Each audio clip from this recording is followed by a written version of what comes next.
நம்ம நிறைய கதைகள் படிச்சிருக்கோம். அதுல ஒரு சில மாரல் வேல்யூஸை கத்துப்போம். ஆனா இந்த கதையில பல மாரல் வேல்யூஸ் இருக்கு. பல கத்துக்க வேண்டிய விஷயம் நிறைய இருக்கு. கேளுங்க, ரொம்ப நல்லா இருக்கும். ஒரு முறை ஒரு வேடன் ஒரு காட்டிற்கு வேட்டையாட சென்றார். அங்கு அவர் ஒரு பறவையை பிடித்தார். பறவை வேட்டைக்காரரிடம், நீங்கள் பெரிய விலங்குகளை சாப்பிட்டால்தான் உங்கள் பசி தீரும், என் சிறிய உடம்பின் சதை உன்னை எப்படி திருப்திப்படுத்தும் என்று கேட்டது. நீங்கள் என்னை விடுவித்தால் நான் உங்களுக்கு 3 அறிவுரைகளை தருகிறேன். அது உங்கள் வாழ்க்கைக்கு பெரிதும் பயன்படும் என்றது. வேடனும் சரி என்றார். நிபந்தனையுடன் கூறத் தொடங்கியது. முதல் அறிவுரை, உங்கள் கையில் இருக்கும் பொழுது நான் உங்களுக்கு வழங்குவேன். 2வது, நான் கூரையில் இருக்கும் பொழுது.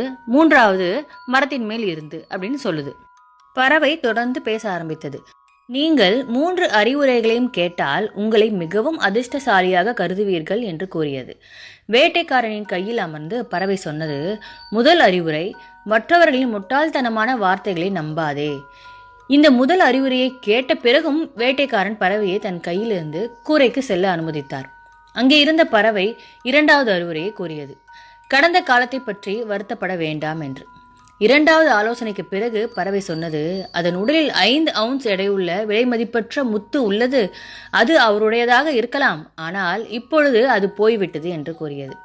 இதை கேட்ட மனிதன் முத்துவை இழந்த துரதிருஷ்டசாலியாக புலம்ப ஆரம்பித்தார். இந்த பறவை பார்த்து, ஏன் சோகமாக இருக்கிறாய்? கடந்த காலத்துக்காக வருந்தாதே என்று நான் சொன்னதை நீங்கள் கேட்கவில்லையா என்றது. மற்றவர்களின் முட்டாள்தனமான பேச்சை நம்பாதீர்கள் என்று நானும் சொன்னேன். நானும் 2 அவுன்ஸ் எடைதான் இருக்கிறேன். பிறகு எப்படி 5 அவுன்ஸ் எடையுள்ள ஒரு முத்தை எனக்குள் இருக்க வைத்துக் கொள்ள முடியும்? இப்படி யோசித்தீங்களா நீங்க அப்படின்னு கேக்குது. சுய நினைவுக்கு வந்த வேடன் பறவை மரத்தின் உச்சியில் இருக்கும் பொழுது கடைசி ஆலோசனையை கேட்டார். பறவை பதிலளித்தது, முதலாவது மற்றும் 2வது ஆலோசனையை நீங்கள் கேட்டு நடக்கவில்லை. நான் ஏன் 3வதாக சொல்லி எனது எனர்ஜியை வீணடிக்க வேண்டும் என்று பறந்து சென்றது.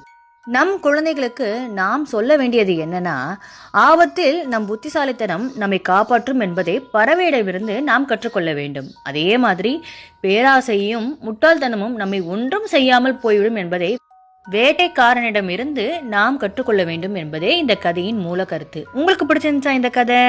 மறக்காம உங்க வீட்டில் இருக்க குழந்தைங்களுக்கெல்லாம் இந்த கதையெல்லாம் சொல்லுங்க.